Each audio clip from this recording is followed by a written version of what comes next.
አዲስ አበባ የአፍሪካ ዋና ከተማ ናት፣ መዲና ናት ሲባል የኤዩ ሄድኳርተር ብቻ ሳይሆን የአፍሪካ ሲዲሲም ሄድኳርተሩ እዚህ አዲስ አበባ ይገኛል። የአፍሪካ ሲዲሲ ቀደም ሲል እንዳየነው በጣም ትልቅ ፋሲሊቲ ነው፣ ትልቅ ግንባታ ነው። ይሄን የሚያክል ኢንፍራስትራክቸር በሀገራችን ሲኖር ከኛ የጤና ተቋም ጋር ሲተሳሰር በጣም በርካታ የሆኑ ጠቀሜታዎች ለሀገራችን ሊያበረክት ይችላል። አንደኛው ኤርሊ ዋርኒንግ ነው። ችግሮች ሲያጋጥሙ ቀድሞ አሰስ ማድረግ፣ ዳታ መሰብሰብና ምን አይነት በሽታ ሊመጣ እንደሚችል ማሳወቅና ለመከላከል ለመዘጋጀት በጣም ያግዛል። ትልቅ ላብ አላቸው፣ በጣም በርካታ ሙያተኛ ስላላቸው። ሁለተኛው የላብ ካፓሲቲ ነው።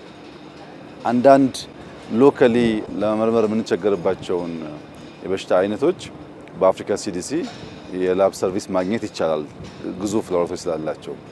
ሶስተኛው ስልጠና ነው። ሁሉም እቃ ሙያተኛ ባለበት የተሻለ ሙያተኛ ለማፍራት የሚያስችል ስልጠና ለመስጠት ያስችላል።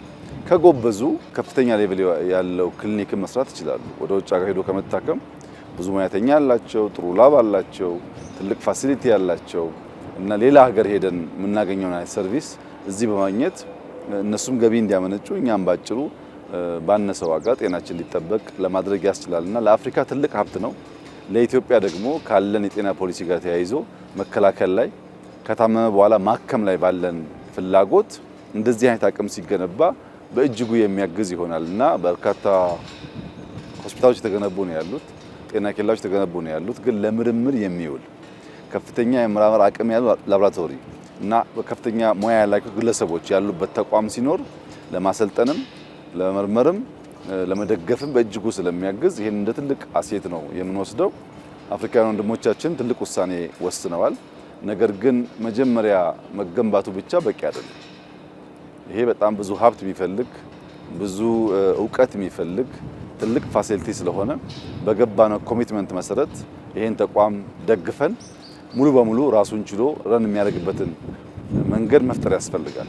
አንዴ ገንብተነዋል ብለን ብንተው ራሱን ሜንቴን ማድረግ ካልቻለ ተመልሶ ወደ ኋላ ስለሚሄድ እስካሁን የተሰራው ስራ አስደማሚ ነው፣ አስደናቂ ነው። ከዚህ በኋላ ግን የአፍሪካ ሀገራት እንደራሳቸው ሀብት ደግፈውት ኢትዮጵያም ደግፋ ሌሎች አካላትም ደግፈው ይበልጥ ፈንክሽናልና ውጤታማ እንዲሆን ስራ ይጠበቅብናል።